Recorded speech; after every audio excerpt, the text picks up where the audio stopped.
Hello viewers, welcome செய்யறேன். அக்மல் கொடுக்கும்.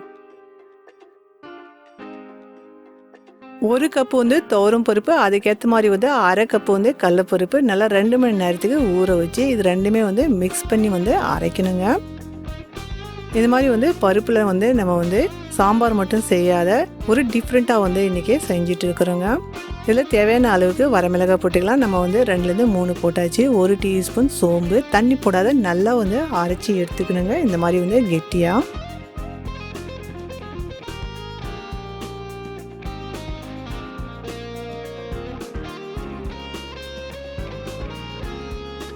இதில் சின்ன வெங்காயம் பார்த்தீங்கன்னா நல்லா வந்து ஒரு 1.5 கைப்பிடி இருக்கும். நல்லா சின்ன சின்னதாக வந்து கட் பண்ணியாச்சு. சின்ன வெங்காயம் இல்லைன்னா பெரிய வெங்காயத்துக்கு நல்லா பொடியாக வந்து கட் பண்ணிக்கிங்க.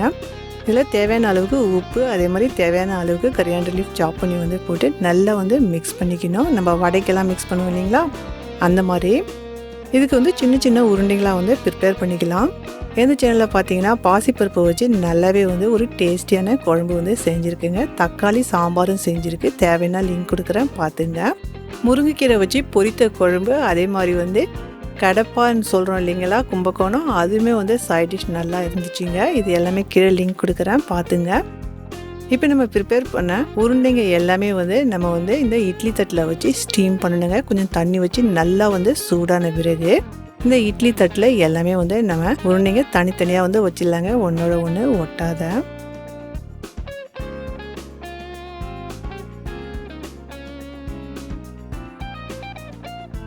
பாருங்கள், இது வந்து நல்லாவே வந்து வெந்து வந்துடுச்சு. நம்ம வந்து வெந்து வந்துச்சான்னு ஃபர்ஸ்ட்டில் வந்து செக் பண்ணிட்டு தாங்க வந்து எடுத்துருக்குறோம்.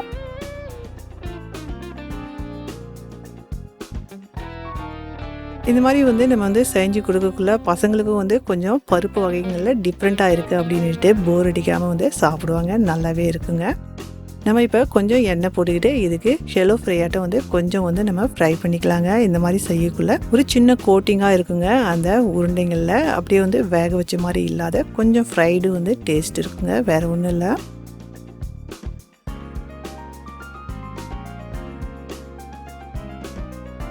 உங்களுக்கு இந்த ஆப்ஷன் வேணாம் அப்படின்னு நினச்சிங்கன்னா நீங்கள் ஸ்கிப் பண்ண முடியுங்க.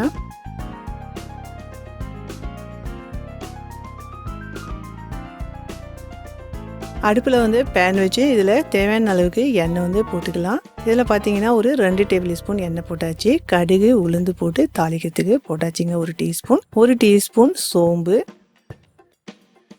1 டீஸ்பூன் ஜீரகம் பொரியட்டும். தேவையான அளவுக்கு கருவேப்பிலை போட்டுக்கலாம்.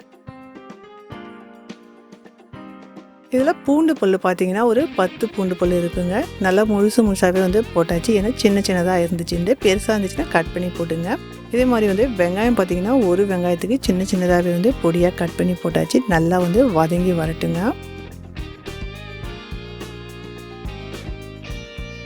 இதில் மீடியம் சைஸு தக்காளி 2 எடுத்து அதையுமே வந்து பொடியாகவே வந்து கட் பண்ணியாச்சு. கொஞ்சம் வந்து உப்பு போட்டுக்கலாம், தக்காளி வந்து சீக்கிரமாக வதங்கி வரும்.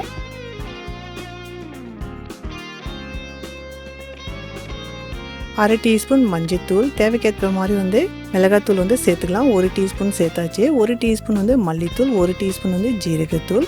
அடுப்பு வந்து சிம்மில் வச்சு நல்லாவே வந்து வதக்கலாங்க. ஒரு சின்ன எலுமிச்சங்காய் சைஸுக்கு வந்து புளி கரைச்சல் வந்து இதில் சேர்த்தாச்சுங்க. எடுத்து கொஞ்சம் நேரம் வந்து வதக்கலாம். இது வந்து நம்ம பருப்பு அரைக்கக்குள்ளேயே வந்து எடுத்து வச்சோங்க. அரைச்ச பருப்பு தான் வந்து இதில் போட்டுட்ருக்கோம் 1 டேபிள் ஸ்பூனு. இது கூட கொஞ்சம் தண்ணி போட்டுக்கலாம். இந்த மாதிரி வந்து நம்ம அந்த அரைச்ச பருப்பு இதில் சேர்க்கக்குள்ள நல்லாவே வந்து விழுது கொஞ்சம் உங்களுக்கு கெட்டியாக வந்து சேர்ந்து வரும்.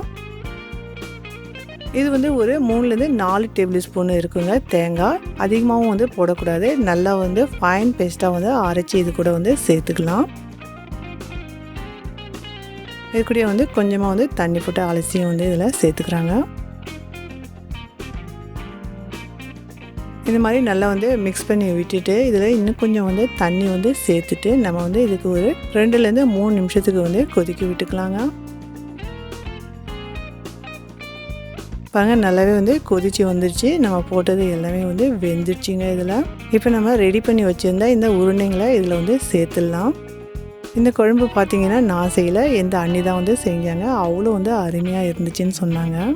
மீடியம் ஃப்ளேமில் வச்சு இதுக்கு நல்லாவே வந்து வேக விடலாங்க. இந்த கிரேவியில் இருக்க எசன்ஸ் எல்லாமே இந்த உருண்டைங்களில் அப்சர்வ் ஆகும். பாருங்கள், ஒரு 4 நிமிஷத்துக்கு வேக விட்டது நல்லாவே வந்து ரெடி ஆயிடுச்சு.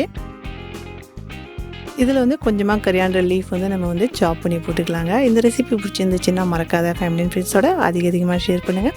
ஃபஸ்ட் டைம் வாட்ச் பண்ணுறவங்களா இருந்தீங்கன்னா மறக்காத சப்ஸ்கிரைப் பண்ணுங்கள். Enjoy food.